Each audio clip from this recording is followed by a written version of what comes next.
प्रदेश में clerk association की हड़ताल के 23वें दिन सरकार में हलचल देखने को मिली। सुबह मुख्य सचिव ने डीसी से रिकॉर्ड मांगा तो शाम को सरकार का नो वर्क नो पे का आदेश आ गया।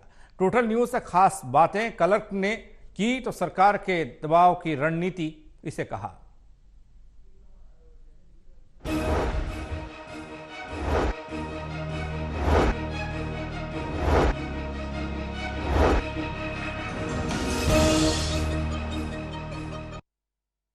हरियाणा में क्लर्कों की हड़ताल को आज 23वां दिन है। सुबह मुख्य सचिव ने यह आदेश दिए थे डिप्टी कमिश्नर्स को कि हड़ताली क्लर्कों के रिकॉर्ड को भेजा जाए, लेकिन शाम होते होते सरकार का नया आदेश आया है, नो वर्क नो पे, यानी क्लर्क काम नहीं करेंगे तो अब उनको तनख्वाह भी नहीं मिलेगी। सबसे पहले हड़ताली क्लर्कों की सरकार के इस नए फैसले पर राय। सरकार ने जो लेटर हमें दिया है, कल ही जैसे ही मीटिंग खत्म हुई थी तो सरकार ने एक परफॉर्मा जारी करके पहले तो स्ट्राइक जो एम्प्लॉय है स्ट्राइक में जो है उनकी सूचना मांग ली परफॉर्मे के अंदर, और आज लेटर निकाल दिया नो वर्क नो पे का। तो हम इससे बिल्कुल भी बौखलाए नहीं हैं। सरकार है, जो सरकार के दायरे में आता है वो सरकार करे, जो हमारे दायरे में आ रहा है हम वो कर रहे हैं। हम जो सरकार ने नो वर्क नो पे या जो एक लेटर और निकाला था शाम को कि भाई कौन कौन स्ट्राइक पे है, हम इन चीज़ों से डरने वाले नहीं हैं। सरकार के अंतर्गत ये काम आता है कि वो स्ट्राइक पे ये की चीज रिपोर्ट मांगती है या पे की रिपोर्ट मांगती है। ठीक है, जो उन्होंने किया है वो अपने लेवल पे ठीक किया, जो हमें ठीक लग रहा है वो हम कर रहे हैं। हम पिछले 23 दिन से धरने पे हैं और आगे भी ऐसे ही बैठे रहेंगे। हो सकता है सरकार समाधान निकालना चाह रही हो, या ये भी हो सकता है कि प्रेशर टैक्टिक्स हो सकती है। पानीपत में भी सैकड़ों क्लर्क्स जो है लगातार हड़ताल पे चल रहे हैं। पहले तो सरकार हमारे मामले पे संवेदनशील नहीं थी, अब सरकार को भी पता चलेगा ना, इतना आंकड़ा है पूरे के पूरे हरियाणा के 22 जिलों में, हर एक डिस्ट्रिक्ट के बाहर, मिनी सेक्रेटरीट के बाहर हम लोग बैठे हुए पिछले 23 दिनों से। और रही बात वार्ता की, सरकार को हमने अपने पूरे के पूरे तथ्य पेश कर दिए हैं कि जो हमारा हक है वो बिल्कुल जायज है। 21,400 ऑफर कर रही है, आप कुछ और मांग रहे हो, ये मंजूर नहीं है क्या? सर देखिए, हमारी जो डिमांड है वो 35,400 है और वो बिल्कुल जायज है। 23वां दिन है आज, आपको लगता है समाधान की दिशा में कोई प्रयास हो रहे हैं आपकी तरफ से और सरकार की तरफ से?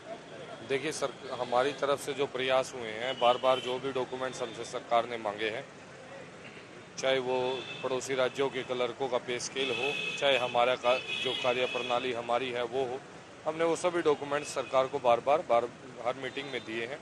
3 मीटिंग हमारी हो चुकी है।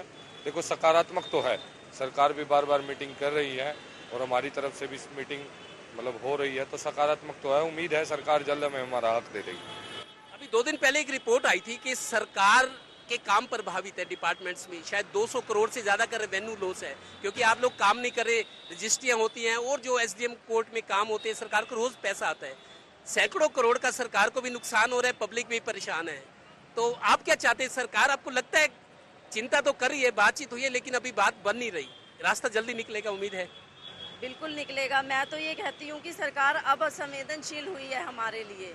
अगर सरकार ने हमारा ब्यौरा मांगा है तो ये हमारे लिए बहुत पॉजिटिव है। सरकार को ये पता चलेगा कि इतने कर्मचारी हड़ताल पे बैठे हुए हैं, इतने कर्मचारी जो हैं वो ऑफिस में काम नहीं कर रहे हैं। और अगर सरकार ये बोल रही थी कि सिर्फ डायरी डिस्पैच का काम करते हैं, तो अब सरकार को ये पता चल रहा है कि इतने करोड़ों का नुकसान हो रहा है। ये सब चीफ सेक्रेटरी जो एडमिनिस्ट्रेशन के पूरे बिग बॉस है, सबके पूरे एडमिनिस्ट्रेशन के, उन्होंने आज रिकॉर्ड मंगवाने की बात कही आपको। ये आपको डराने की कोशिश है या शायद वो कुछ सोच रहे हैं कि आपके लिए कुछ अच्छा किया जाए? नहीं, डराने की तो मुझे नहीं लगता कोई कोशिश है। ये तो मुझे लग रहा है वो हमारा साथ दे रहे हैं। महिलाओं के लिए धरना प्रदर्शन, इस तरह का विरोध कम होता है, देखने को मिलता है, लेकिन ये मजबूरी है आपकी यहाँ लगातार बैठना, हड़ताल में शामिल रहना।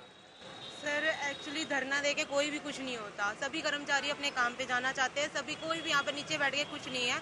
जहाँ से जनता भी परेशान है, हम खुद भी खुश नहीं है। अब बैठ के ये हमारी मजबूरी हो गई है, क्योंकि सरकार पिछले कई सालों से हमें नजरअंदाज कर रही है। पुराने कर्मचारियों, सुपरिंटेंडेंट लेवल के लोग, डीसी के डिप्टी सुपरिटेंडेंट और लोग भी आपके समर्थन में, आप भी पुराने कर्मचारी हो, लगता है सरकार ने सारे प्रयास कर लिए, अब शायद आपको मनाने की तैयारी है किसी तरीके से, आपका रिकॉर्ड मंगाया जाए या आपको नया स्केल ऑफर कर रहे हैं, आपको लगता है समाधान नजदीक है अब? देखो, ये सरकार की मैं तो अच्छी पहल मानता हूँ कि आज सरकार ने कम से कम ये संज्ञा लेने की कोशिश की है। भाई हम अंदाज़ा लगाएं भाई कितने कर्मचारी रियल में स्ट्राइक पर है, और ये जो इस तरह का बायोडाटा मांगना, इट मीन ये अभी सरकार कुछ न कुछ डिस्कस कर सरकार में हलचल तो नजर आ रही है और सरकार के लोग भी देख रहे हैं कि दफ्तरों में 22 के 22 जिलों में जो पब्लिक डीलिंग का काम है, जो रोजमर्रा के काम है, प्रभावित हो रहे हैं। सरकार को करोड़ों का नुकसान भी हो रहा है। कैमरामैन राजेश कुमार के साथ Devendra Kathoria, total news, Panipat bureau.